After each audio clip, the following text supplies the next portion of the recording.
Welcome back. In this video, let's try and understand the statistics module in Python. The way you can use the statistics module is just say import statistics. And if you look at the statistics module, there are a number of functions which are present. These are related to finding statistics. What is the mean? What is the variance? What is the median? And things like that. Let's create a simple list and try and play around with a few of the functions which are present in the statistics class.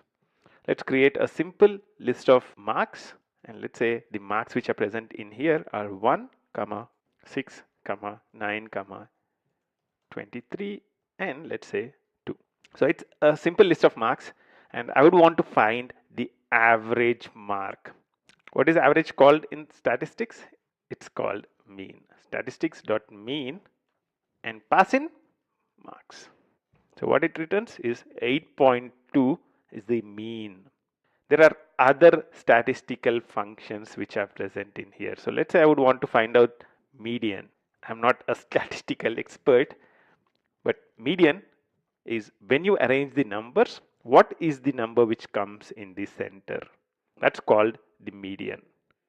And over here, the median is 6. If there are even number of numbers, let's say there was a 7 in here, and I call now statistics.median,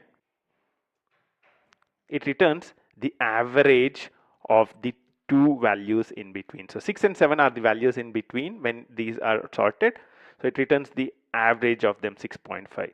And if you want to get the higher of those, you can use median high, which returns 7, and you can also use median low, which gives the lower of them. The other interesting function is variance. How much do these values really vary by?